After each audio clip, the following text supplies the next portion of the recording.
an innocent woman, just like your sister was. It was Halloween night. She was in her bedroom. And it was right here. What was the word? Was it the sister's name? Judith? 1819. Judith Myers.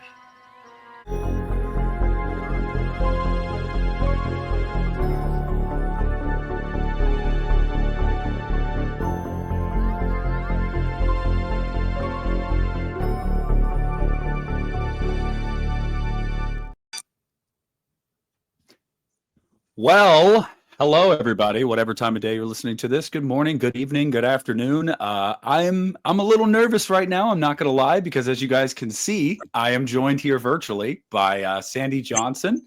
How are you, Sandy? How are you doing? Thank you for coming on. Of course. Thank you for having me. I'm doing very well. It's a lovely day out, and I'm happy to be here. I am elated that you are here, and I've got a lot of questions for you.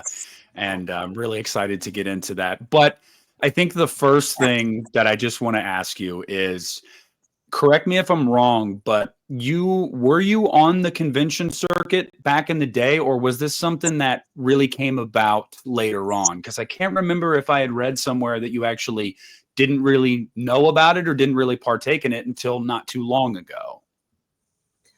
Right. I actually never even heard of a horror convention. I used to do modeling conventions for different companies, car companies, or, things like that.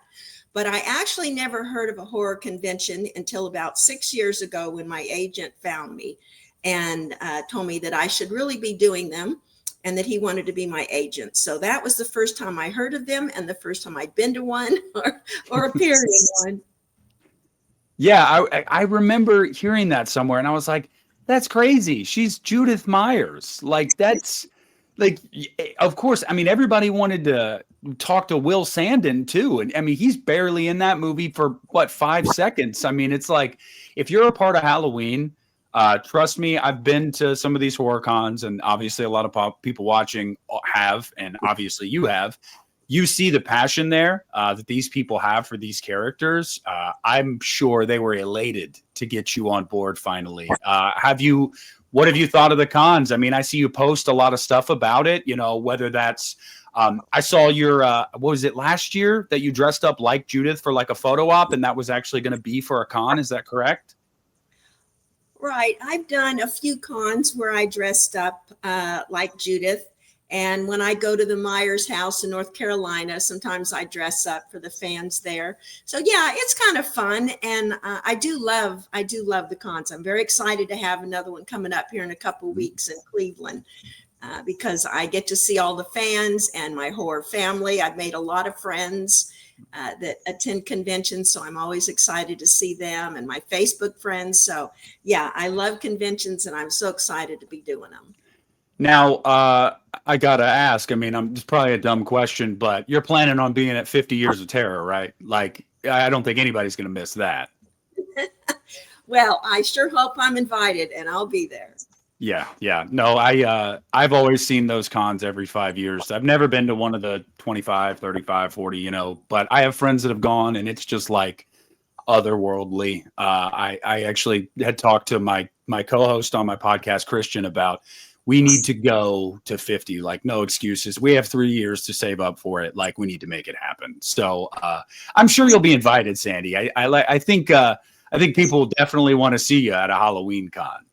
Yeah, I hope so, because it really is. It's a wonderful con. I've been to two of them now, 40 and 45, and they were both amazing. People came from all over the world for that convention. I mean, I had fans from Germany and Scotland and UK. I mean, just everywhere. It was so cool. And it's really interesting too, because 25 Years of Terror. Have you ever watched that DVD from like the first one they did? No, actually, I didn't know there was a video of it.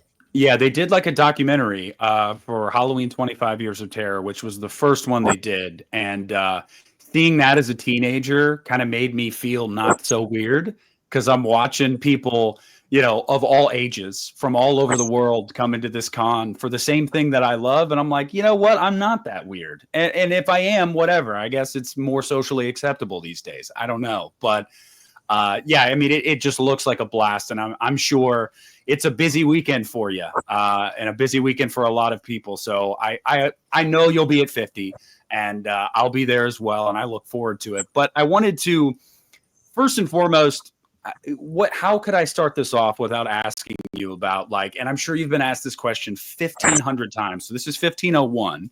How did you get the role of Judith? Like, how did this come about? I saw that in the early mid 70s, you were actually a playmate, correct? So you were into modeling. Is that how this came about?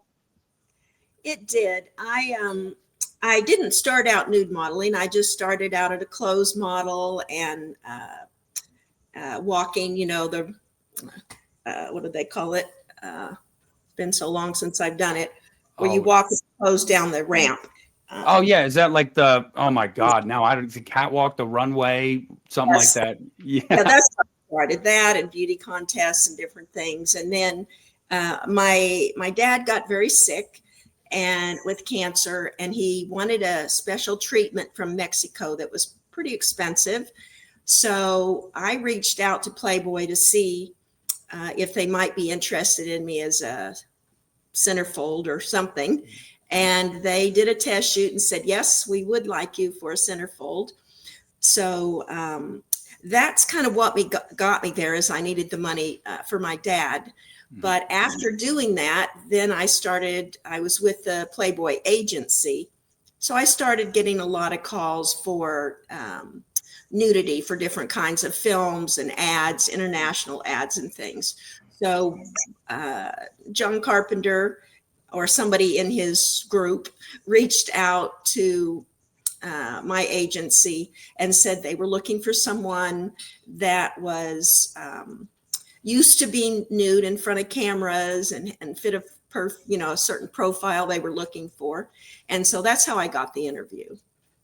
well, you nailed the interview because you got the role, and we're very, very happy you did, because look, I mean, you're the first victim of Michael Myers in a series that's gone on for almost 40 years. And this was, or almost 50, sorry. This was a question I had for you anyway, but one of my subscribers asked this. So I just wanted to ask, what does it feel like to know that you were the one that started it all?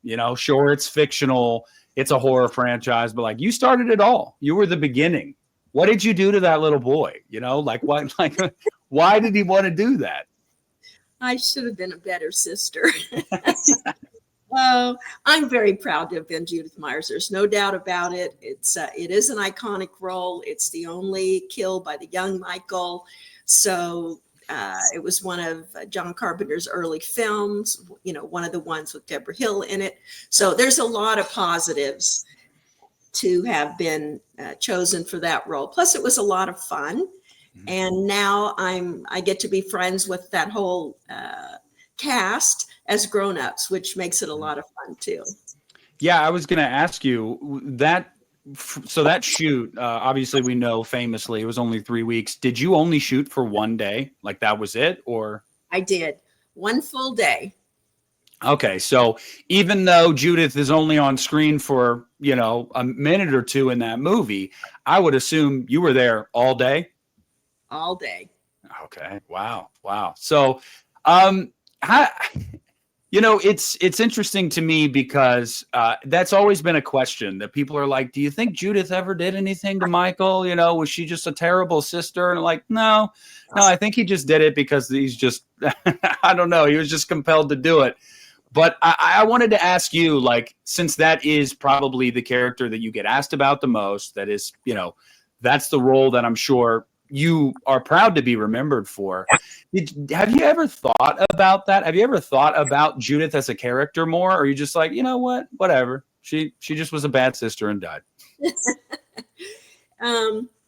Actually, I don't think she was a bad sister. I think that she was distracted by her age and, sexuality and all of those things. And she just happened to have a little brother who was just like a bad seed. He was just born devoid of normal emotions and character. So I think, yeah, he was just evil, and she was distracted, I Yeah, think, guys. more into him. Don't blame Judith. She didn't do anything wrong. Okay. No. And I agree. But it's funny you mentioned that too, because you're talking about like the character of Judith. And obviously that was a choice. They did that on purpose. Like, oh yeah, she's distracted with her boyfriend. But like, you got to know at this point, like it's a running joke that like, that's like the fastest cinema sex scene in history. Like, I mean, you guys are upstairs for a minute maybe, and then he's already leaving. And I don't know, take it. It's not, this is just my opinion, but it didn't sound like he was going to call the next day. I know you asked him to call you tomorrow, but it didn't sound like he was going to. No, it didn't. Yeah. I don't know. So I wanted to also ask you, like, are you a horror fan, or are you more like, you have an attachment to Halloween and Judith? Because obviously, people like Jamie Lee, she's not a horror fan. There's a lot of people that do horror movies that are like, I don't like horror. Are you a horror fan? I am a horror fan. I've been one since I was young. My dad enjoyed spooky movies, so he's the one that kind of started taking me to them when I was young. And I went on through middle school, and with my girlfriends, that's what we did on the weekends, was rent spooky movies. So yeah, I've always been a horror fan. The only thing I don't particularly care for is extreme gore. Okay. I'm more of a psychological thriller kind of person. Yeah, no, very similar to my mom, same way. She got me into horror at a young age. Now I have an almost 6-year-old. I couldn't imagine showing him some of the stuff that she showed me at 6, 7, 8 years old. But I thank her for doing so. I guess the reason that I ask is because, like, have you kept up with the Halloween franchise? Like, is it something that when there's a new one out, you're like, oh, I want to check it out? Like, are you up to date on it? I am up to date on it. I, of course, went through about 40 years of living a different life as a teacher and all of those things. So I did not follow it for all those years. And then whenever my agent found me, I thought, I really should see what's going on with the franchise. And much to my surprise, there were a whole bunch of them. And so Yes. I did watch them all. The only ones I haven't watched are the Rob Zombies, again, because I don't care for extreme violence. Yeah. So, yeah. And I was actually going to ask you about that. You said you were a teacher. I saw that you have your master's, you have a PhD. Like, how long did you teach for? Are you still teaching? I am not teaching. I taught for about 12 years. Okay. And I taught middle school, special needs, learning differences children. I've also taught some online college to master level teachers. So yeah, it was a great job. Did you ever get recognized in your line of work once? Was anyone like, wait a sec, that name sounds familiar? No. That honestly, that's probably for the best, because hearing that every day would have been like, yeah, I know, I was in that movie. But yeah, no, that's really cool. That's actually the field I want to go into is teaching. I plan to start school for the spring semester, and people say it's never too late to get started. I'll be 31 in December. I wish I would have started earlier, but that it is what it is. But I love the idea. It's probably pretty close to 30 when I started. Okay. So I think the more mature you are, actually, the better you can handle with rowdy kids. Oh yeah. And having more patience, I'm sure, is definitely key. Like I said, having a 5-year-old, my patience is tested sometimes. So a classroom full of them, whew. But what was it about teaching that drew you to that profession? Because for me, it's about, like, I knew I always wanted to help people. I just didn't know how I wanted to help people. And then I thought, well, what better way than to, like, I don't know, take care of the next generation, educate the next generation of people. So they're set up maybe for success that I didn't have. What was it about teaching for you? Well, I taught science. And to me, it was about taking the kids out of books and into hands-on science. So we did very little in books. They had some reading assignments, but in classroom, we used very few books. We did experiments, we did group projects, we built big things in the classroom. So it was more about getting kids to enjoy science, to maybe go into the science fields rather than avoiding them. And I would say I was pretty successful at it. Well, good. And honestly, you're talking about that, and I'm like, I wish I would have had you as a teacher because I loathed science. I just was never good at it. I believe my junior year, I did chemistry for about a week, and thankfully it wasn't one you had to do. And I was like, I can't do this. I'm done. Like, can I just drop this class, please? English and history, oh, those are my strong suits. Math and science, not so much. So, yeah. We did fun stuff. Are you talking like experiments with like beakers and all that kind of stuff? We're making gases. We did all kinds of things. We built and shot off rockets, and we had our own little mission control, and everybody had a job. We went to NASA, and they did the school there, shuttle school.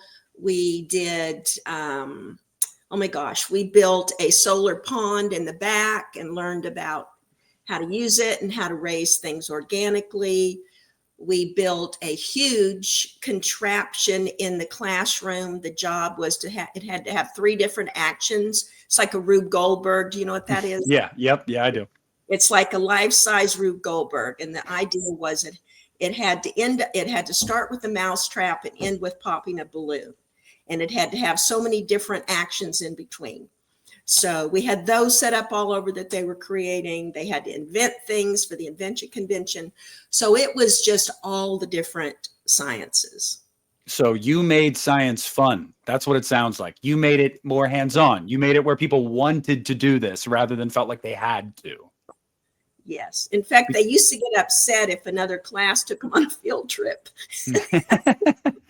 Yeah, I know that sounds fun to me. I would have, God, yeah. Where were you at when I was in school doing science? Because I feel like my teachers, half the time, it didn't seem like they even wanted to be there. So, which I can't blame them. I kind of, I was a bit of a handful when I was in school. But so you were talking about. I'm glad to hear that you're a horror fan because I've always wondered what that's like to be in some of these films, but not like to watch them and not be your thing at all.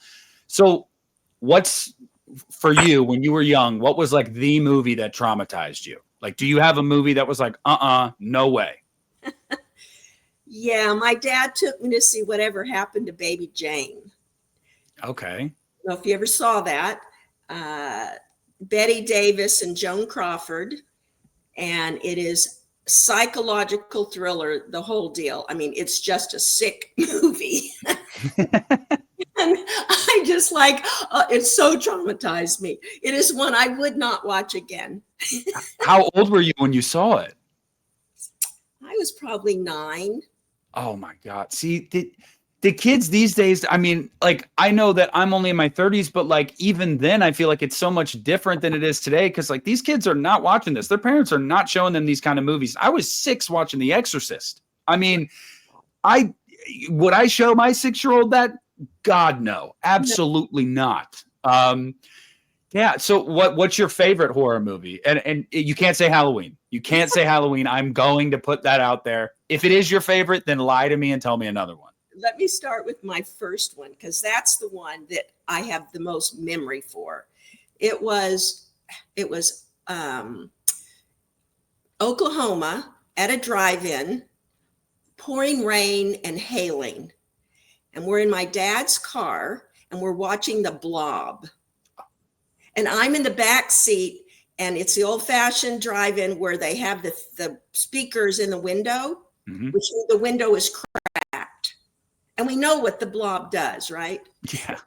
So I'm sitting in the back seat, and I'm not even watching the movie. My eyes don't come off the crack in the window the whole time, because I just know that's how The Blob's getting in. Yeah, absolutely. That's like oh God, that setup was terrible. Terrible idea. Like just terrible idea. How old were you? I was probably 7. So that was the first one that you really like have those fond memories of. Was that the first one you ever saw? It's the first one I remember. Okay. It probably wasn't the first one, but I remember it because I was just so terrified that the blob was coming through that window. And I was so glad when it hailed enough that we got to leave. And he put that thing outside and rolled up the So then in the 80s, like, were you going to see these things in theaters? Like, were you going to check out, Nightmare on Elm Street and these kind of movies? Or was it during that time, was that not really your speed? I was so involved with getting an education and teaching kids and deciding how to do the hands-on in ways that would excite them and getting all the stuff I needed and set up. I mean, I was at work every night till probably 10 o'clock every night. And I knew the janitor better than anybody because I was just always there. So I had time for nothing else. So it really wasn't until Rick and Reek, my agent, found me and that I kind of got back to acting, back to horror films. And then I realized, oh my gosh, I don't have enough life left in me to see all of these. I was going to say, you have thousands to catch up on. I mean, there are so many. So I have to pick and choose. But I would say, gosh, it's a hard one.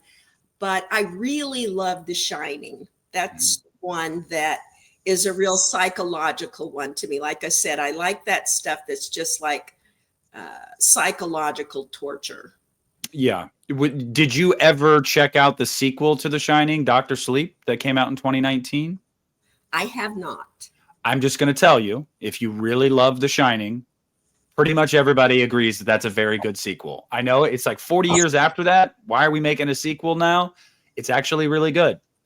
So if you like that psychological slow burn, character development, all that kind of stuff, you get that in Dr. Sleep as well. So I'm not going to sit here and say, you know what, Sandy, you've really got to watch A Nightmare on Elm Street Part 6.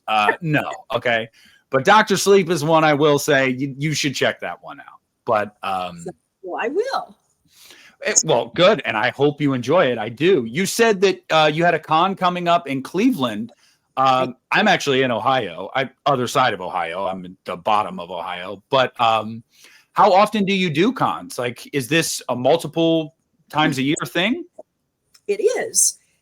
Usually starting around now through Halloween and maybe a few weeks after. I usually have quite a few. Last year, I think I did 6. Okay. The year before that, I think it was whenever the 45th anniversary was, I think I did a con every weekend for 3 months. I was so exhausted. Yeah, I can imagine because these things are usually like a weekend long thing, right? Yes, usually Thursday, Friday, Saturday, because I get there usually on Thursday and then we're there 3 days and then we fly home. But the fun thing was it was like being on the road with the Halloween cast because we were all at all the shows every weekend. So it was really fun just to say, all right, I'll see you guys next weekend. Yeah. That made it I'm sorry. I didn't want to interrupt you. I apologize. I just wanted to ask you on that point, who, like you said, you still keep in contact with some of these people, and obviously the cons probably really helped foster that. Do you still have relationships with people from the original Halloween? I would say we're friends, but really only at the cons. I mean, they all live in California and I live in Texas. Okay. If I lived in California, I would probably be closer friends with some of them. Because there's, PJ is like the sweetest person on the planet. She's so adorable. And Nick and they're all just amazing. Will is really sweet. And so, yeah, if I were closer, it would be different. But we definitely enjoy seeing each other. Yeah, I was going to be shocked if you were like, oh, yeah, John and I are great friends because John is just like famously this leave me alone hermit. I love John Carpenter, but everybody knows you ain't catching him at a con. It's just not happening. So Actually, you have. I did a con with John Carpenter. Yes, very, very rarely. What was that? Which one was that?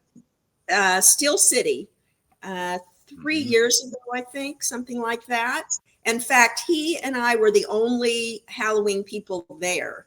So the two of us did the panel, and that's a big con. There were so many people out there. And I was like really nervous just being the only one. Usually there's like 6 of us. And just John and I thought, oh my God.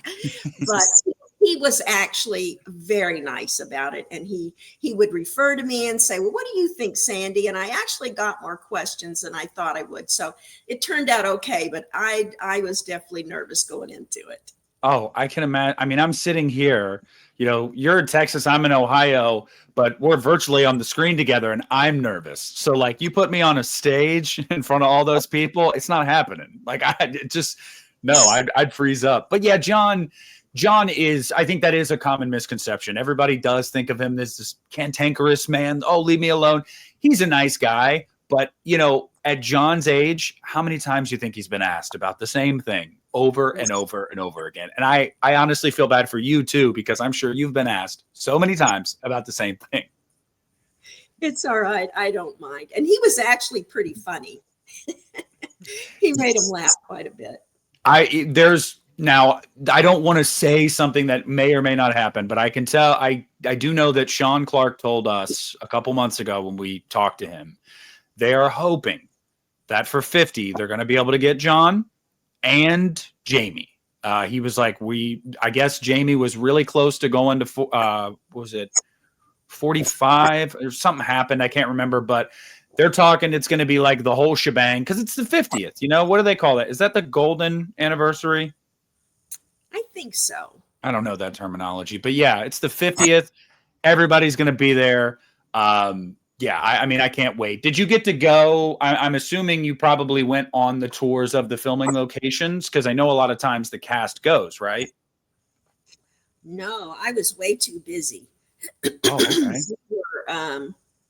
okay. We work from in the morning till, 10 o'clock at night sometimes. So, and anything in between you get off, you got to find something to eat. Yeah. So, no, I would love to go on them sometime. Of course, I've watched a lot of the videos and a lot of Sean's, YouTubes and stuff to talk about them. But no, I haven't actually had time when I go out there. Plus the lady that's been like my mother, I lost my mother young, like my dad, but the lady that was like my mother, unfortunately, just passed away last year. But before that, when I went to California, if I had any time at all, I went to see her. Well, I'm sorry to hear that. I really am. But I also I'm shocked right now that Sandy Johnson, you have not visited the OG Myers house since what, 78? That's correct. Wow. Oh my gosh. That photo op is going to be crazy. You've got to do that just to be like, I'm here, I'm here again. Because they did move it a couple blocks away and they painted it blue. I don't know how I feel about the blue personally. I might have taken some paint chips. They were already peeling. Okay. Don't sue me. Yeah, I mean, that is crazy. I should, they did that back in the day though. The 25th, I believe they had like Charles Cyphers and a couple people go on the bus with them and they did like a whole bus tour of it. But I would imagine now, I mean, you were just there. We're probably talking thousands of people are there, right? It's probably a big deal. Oh yeah, it's huge. You got a line all day pretty much? Yeah, we pretty much did. That's good though. You're staying busy. People want to talk to you. Hey, I'm all about it. Absolutely. You've probably answered this question before. But I am curious and somebody wanted to know, another question that I got for you from a subscriber was someone wanted to know, were you at all upset that Judith didn't get more to do, or were you just like, I'm just happy to be here? No, I wasn't upset. I was happy to be there. I was happy to have the role and, have fun with it. I mean, I just like acting. So I just took what they gave me and ran with it and had a good time. So, I mean, thinking back, it might have been nice to have had more background to get to that point. But yeah, it was fine. I was happy.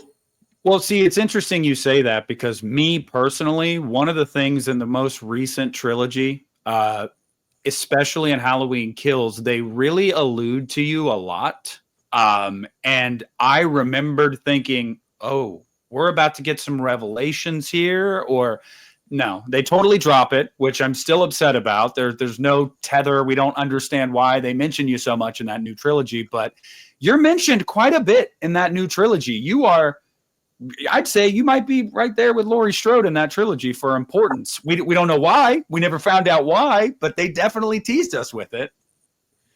Right. And they did contact me and use, the original footage in the graveyard scene of 2018. And I got to walk the red carpet because of that. So it was really fun. Yeah, you're in more than just the first movie. You're officially like a part of this franchise. You're not up there with Jamie yet. Jamie's done damn near every movie, but you're getting up there with it, with how many appearances. I like the new trilogy. I actually thought it got better as it went on personally, because they tried to do some new stuff. But Halloween 2018, I would imagine you probably checked that out not long after it came out, because they contacted you about it, and you got to walk the red carpet. Did you actually watch it at the premiere? I did. Yes, they showed This it is foreign to me, because I hear actors all the time say, I didn't watch it. I walked the carpet and then I left. Like, I wasn't watching that movie. Oh no, I absolutely stayed. I had a blast. Good. So do you enjoy that one? Yes, 2018 is actually one of my favorites. I thought it had a lot of good moments in it. It does. There's a lot of really good stuff in that. But one of the coolest things was seeing the Judith Myers headstone again. Like, I'm a sucker for that. I think a lot of us are. I want to ask you as well about, what was your first con like? Like, what was it like for the very first time when you went there and you saw this world? Were you kind of blown away by the reception? Were you nervous? All of the above? Well, it was age 40. Mm-hmm. So my agent, although there were a couple of cons before that, after he found me, he wanted to wait and bring me out for that one, because that was the big one of the year. So I really didn't know what to expect. I mean, I was a little nervous, but just because I'd never been to one, and I didn't really know what to expect, what the people would be like. I hadn't really met horror fans before, and these are people who enjoy watching people get murdered. So who knows, right? Yes. But what I found was that they were like the nicest people I'd ever met. And I've met a lot of nice people. They were just like so happy to see me. And they had these wonderful stories from their childhood. And and like I said, they came from all over the world. So I was meeting international fans. And it was just, it was so fun. And I loved to see how much of a family they were, how they just enjoyed each other's company, and they were dressing up in great costumes and just having a blast. And I thought, this is so fun. So yeah, that was my first one. And there were thousands of people there. I had a really long line because it was my first one. So I was very busy. And in fact, a little story from that, I knew I was probably going to be busy. So I had practiced using my hand and my wrist a lot, because I was afraid it would get so tired I wouldn't be able to sign, right? Mm-hmm.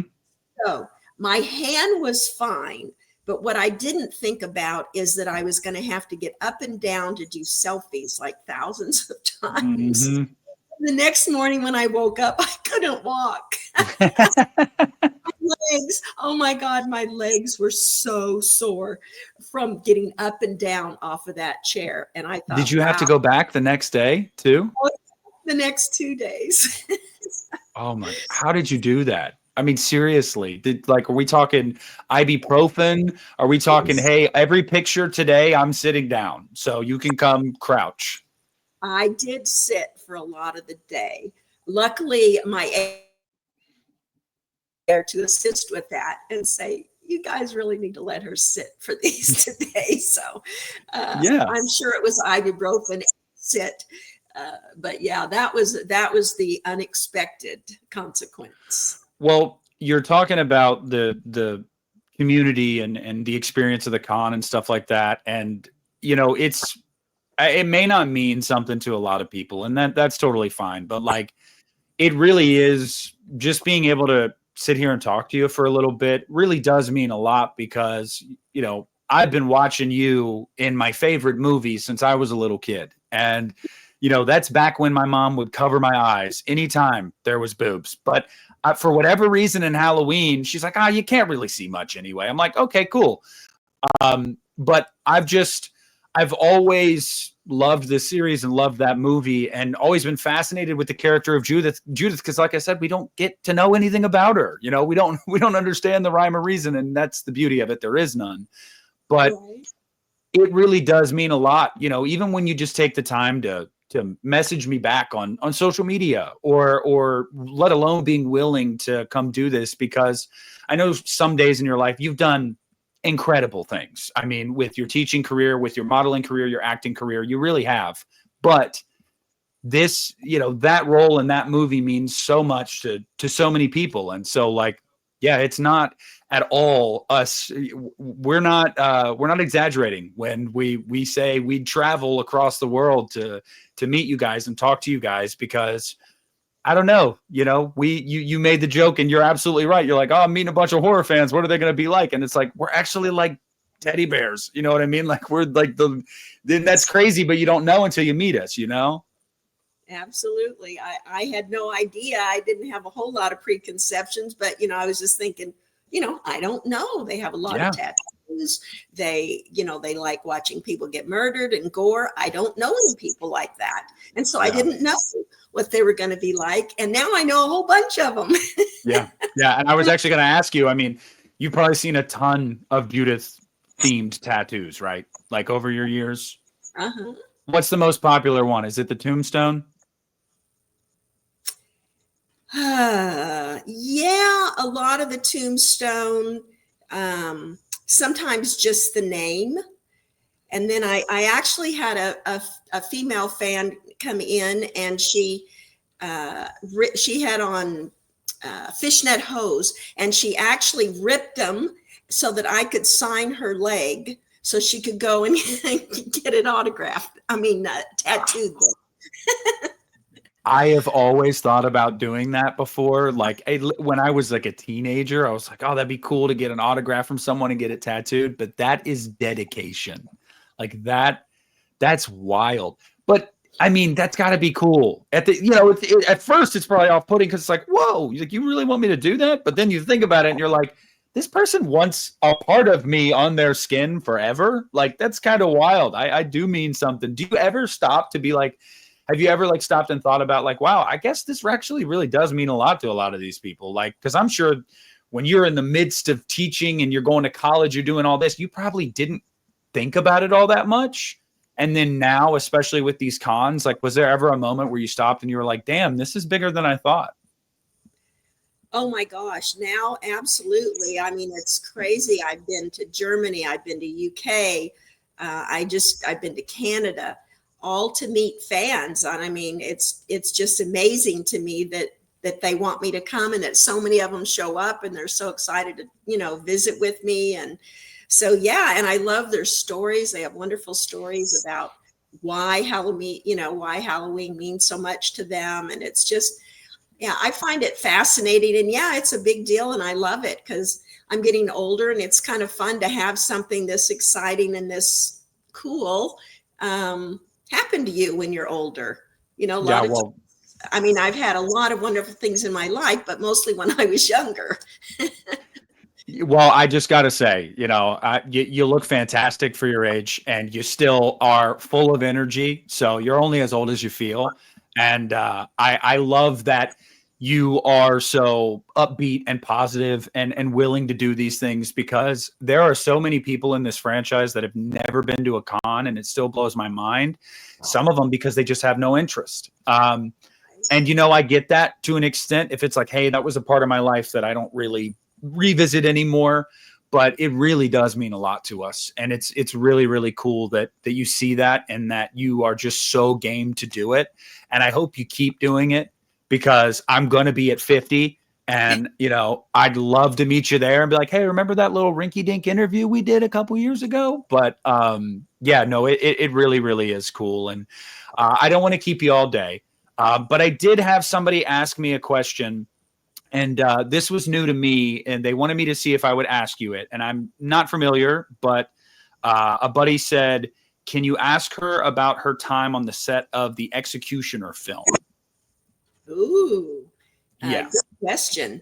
Yeah, The Executioner is going to be a very good movie.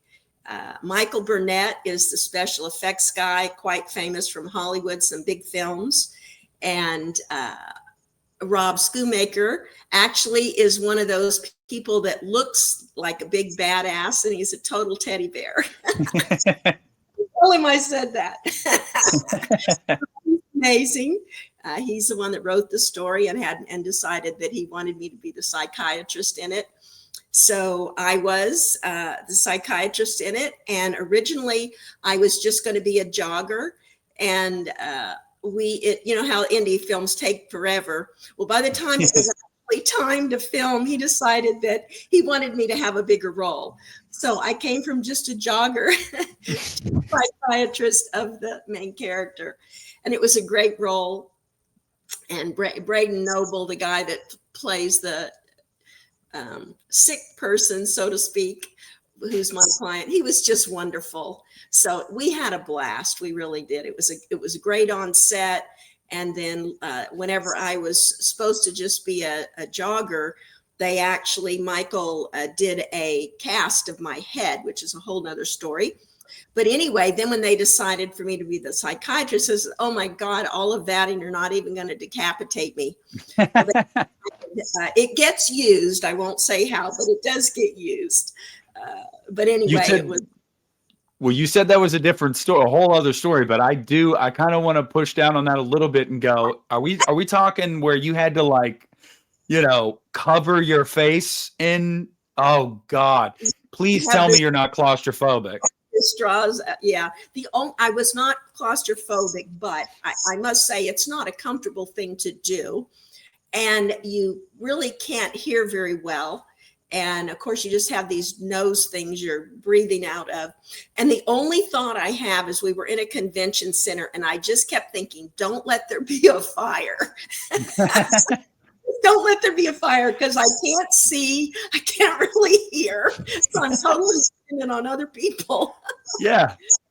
So, but it was fine. And I actually got to see that finished with the makeup and the hair and everything like a month ago. He actually sent me a picture without warning me what it was going to be when I opened it. Oh my God. It scared the hell out of me. So yeah, for the person that's talking about the Executioner, yeah, wait till they see the head. Now I need to know. I need to know this. And she's not going to give up the secrets, guys. So you need to watch it when it comes out, because now I need to see this. So I want to ask you too, before we go, aside from like the cons, because I know you said a couple years ago is when you started to go like, dip your toe back into acting as well. We're talking about the Executioner. Is there anything else that you have it maybe not, you don't have to give details, but there are things that you're discussing, things that you're hopefully trying to get done here soon? Is there anything on the horizon that Sandy knows of as of this moment? Well, if they visit my IMDb page, they'll see that there's about 13 different films. And I just finished Black Sheep, and I did the Executioner. I did the Doll of Deceit. I did Massage Parlor Massacre. I did Volp's Lust for Revenge.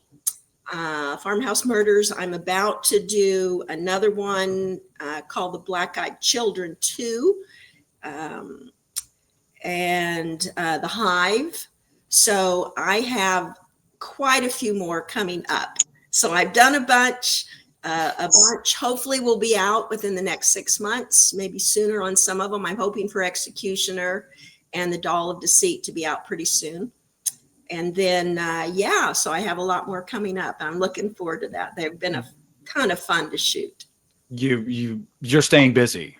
In other words, it sounds like you've got quite a bit going on. Very- I wanted to ask you really quick too, what was that like for you to get back into acting? You know, since it had been a while since you'd really done that. Is this like second phase of your career something you're really enjoying? And is it making you go like, oh man, like I want to keep doing this as long as I can? Yeah, absolutely. I mean, I loved acting and modeling. And of course, when I lost both my parents, I just, I was very depressed, to put it. So I left California. I went back to Texas to be with my sisters. And that's when I decided to become a teacher and stuff. So it just kind of stopped my career. Like the brakes just went on and I just shifted gears, so to speak. And so now all of that's behind me and the opportunities started popping up. And I thought, you know, why not? I mean, I didn't get to live it out the first time like I thought I was going to. So it's never too late, as you said, to do it again. Yeah, so yeah, it's harder because it's harder to memorize things. But other than that.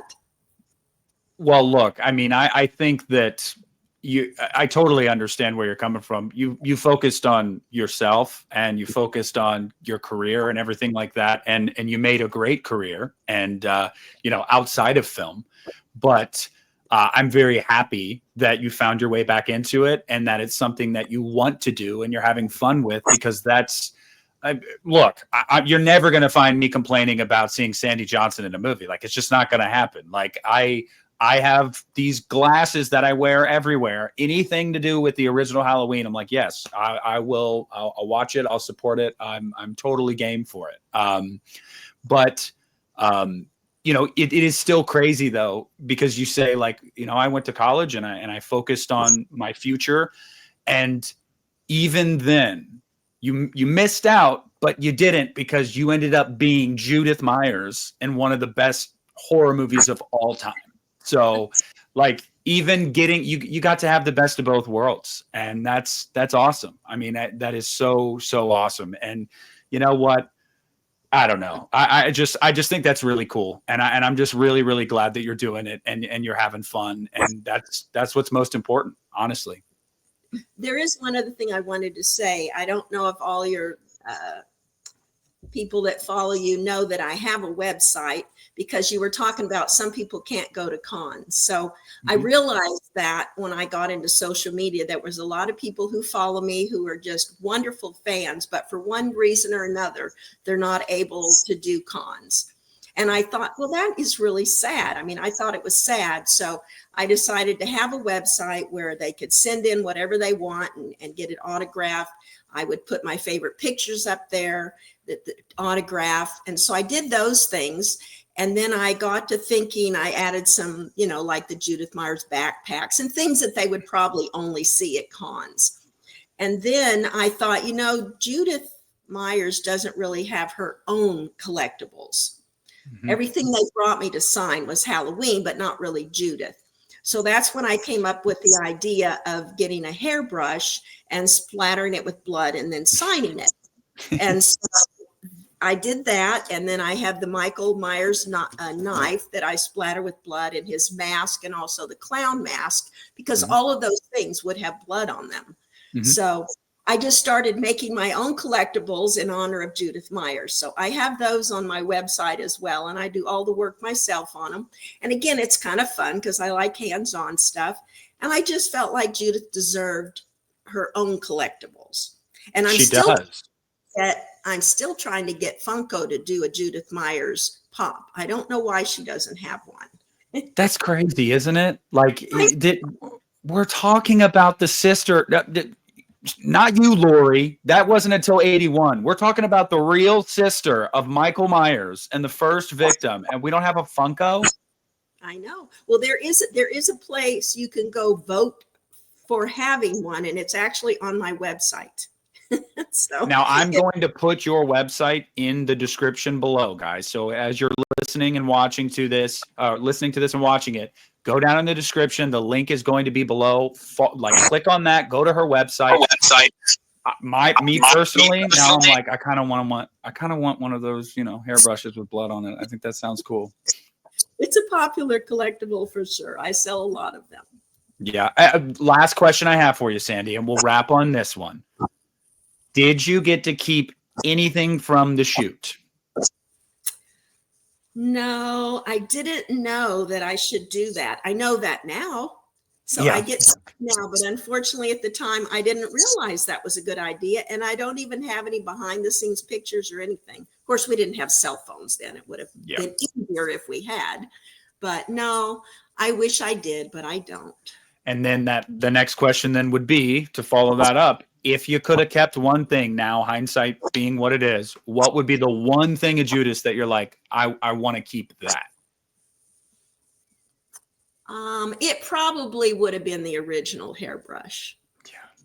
Were you actually brushing your hair, or was that just kind of like, no, you were? Mm-hmm. Okay. Hey, she gets into the role. She got into the role, guys. Look, Sandy, thank you so much for taking some time to talk to me today. I know you're busy. And as we talked about this afternoon, there's a lot of stuff that Sandy's got coming up. So if you're at any of these states where these cons are happening, where she's going to be, try to get out there and see her. If you can't, follow the link down below in the description to her website. And then to all of you listening, you better be at 50 years, because that's going to be the whole shebang.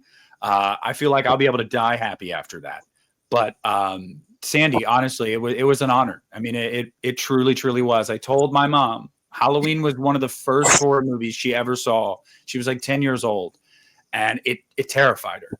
And or she was 12 years old, and and she was a babysitter as a teenager. And I told my mom I was having you on, and she was like, the one that gets killed at the beginning? I was like, yeah. She was like, what? I was like, yeah, no, I am. And she's like, that is so cool. I'm like, I know. And it's pretty cool. So it really did. It does mean a lot to me. It does. And I just really appreciate you taking the time. Of course. Well, give her a hug for me. Tell her I appreciate it. I will. And she'll probably end up watching this, so she heard it herself. But I have my mom to thank for being a Halloween fan. She got me into it at a young age. So I guess thanks, Mom. But thank you so much, Sandy, for coming on and for talking to me and everything. And again, I'm going to put your stuff down below, your social media handles and your website link. Guys, go to it. Get some cool Judith Myers shit. What are you waiting for?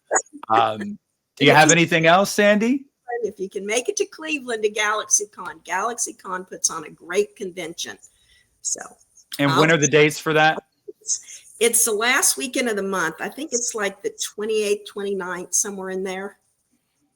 Well, you guys heard it here first. If you can make it out there at the end of August, you should make it out there, because they put on a good con.